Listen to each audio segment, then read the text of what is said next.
everyone. কি খবৰ আপোনালোকৰ? আশা কৰোঁ আপোনালোক সকলো ভালে কুশলে আছে।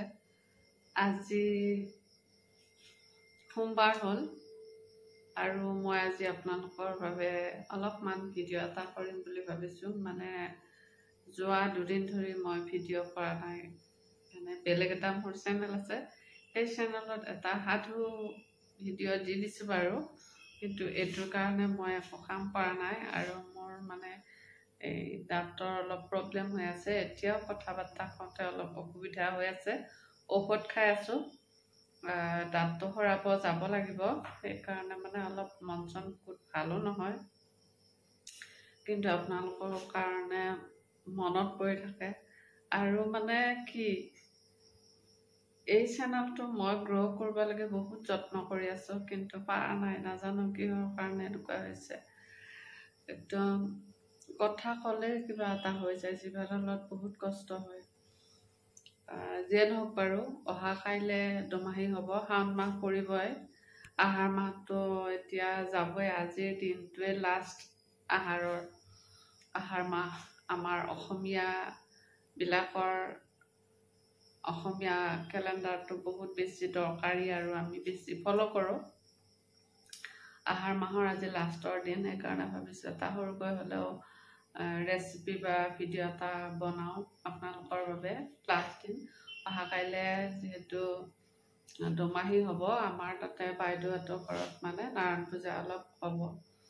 সেইটো কাৰণে অলপমান বুট মুগ আনিছে, সেইখিনি অলপ এতিয়া ভিজাই থ'ম। ইয়াতে আমাৰ পৰা এখন সৰুকৈ ঠগী আগবঢ়াম তাতে, আৰু তেওঁলোকে পাতিছে অৱশ্যে। ইয়াতে আমি ভাড়া ঘৰত আৰু এইবিলাক আৰু নকৰোঁ, ভাবিছোঁ একে ঘৰতে একেলগে হ'ব পূজা সেৱাখিনি। প্ৰত্যেক বছৰে কৰে, এইবাৰো কৰিব।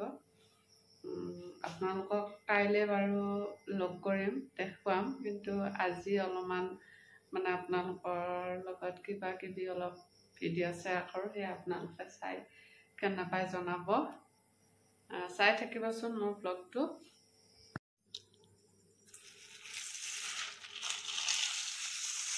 প্ৰথম মই এই কামটো কৰি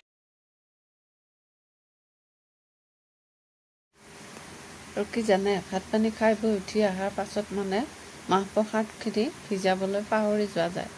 সেইকাৰণে মানে আগতে এই কামটো কৰিছোঁ। আৰু পাকঘৰত থাকিলে আমি মানে এনেই থকা বুলি ভাৱ হয়, কিন্তু এয়া চাওকচোন, ইটো সিটো বস্তুবিলাক আকৌ পৰিপাটিকৈ লগাই থোৱাটো আমাৰ এইটো কাম। গতিকে পাকঘৰত সোমালে ওলাবলৈ সময়েই নাপায়। এয়া চাওকচোন, ইটোৰ পিছত সিটো কাম লেঠাই নিচিগাকৈ থাকে, পাকঘৰত সোমালে আৰু ওলাব সময় নাপায়।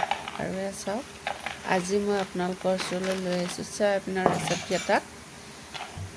আৰু এয়া ইহঁত তিনিজনীৰ কাৰণে চয়াবিনটো বনাব লৈছোঁ। ব্লেক ৰাইচৰ অলপমান জলপান বনাইছিলোঁ। গাখীৰ ঢালি মানে জলপান কৰি খাব পাৰি, আৰু এই বস্তুটো মানে পায়স কৰিও বনাই খাব পাৰি।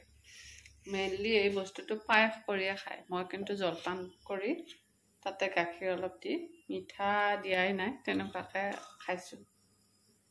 আৰু বস্তুটো এইটো মানে এতিয়া ফ্ৰিজত থৈ দিম। কাল আজৰি কৰিছোঁ। আৰু এইফালে এইখিনি বস্তু চাবচোন বাৰু, এইখিনি মই বইল কৰি লৈছোঁ, এইখিনি ভালকৈ ধুই ল'ম এতিয়া। আৰু বইল কৰি উঠাৰ পাছত চয়াবিনটো একদম বহুত চাফাকৈ 2, 3, 4বাৰমান ধুব লাগে। তাৰপিছতহে আতি পানীটো মানে ৰসটো নোহোৱা কৰি ল'ব লাগে, আৰু মাই মছলাখিনি সানিব লাগে। আৰু এয়া চাওক, মই মছলাখিনি সানি দিলোঁ। গৰম মছলা, জিৰা গুড়া, নিমখ আৰু হালধি, আৰু কাশ্মীৰী মিৰ্চ অকণমান দিছোঁ। এইখিনি বস্তু লৈ সানি দিছোঁ। আৰু এইখিনি ব্লেক ৰাইচখিনি দিছোঁ। জানক পঠাব ইয়াতে লৈ আহিছোঁ, তাইক খাৱাত ধুমেলি লাগি আছে। পানী দুনি, আম চাম কিবা কিবি পাকঘৰত আনিলে এনেকুৱা হয়ে আপোনাৰ। আৰু ইফালে ফেনটো চলি আছে, তেল বহাই দিছোঁ। তেলখিনি গৰম হৈছে।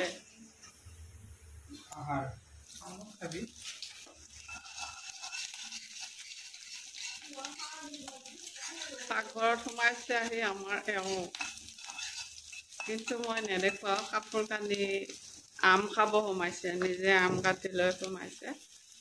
মই কৈছোঁ মোকো এক টুকুৰা দিবি, কৈছে শাওণ মাহত আম টুকুৰা খাবা, এতিয়া খাম নাখাবা। নিমখ হালধি এতিয়া নেদো, আৰু এইখিনি বস্তু ইয়াতে মই প্ৰথম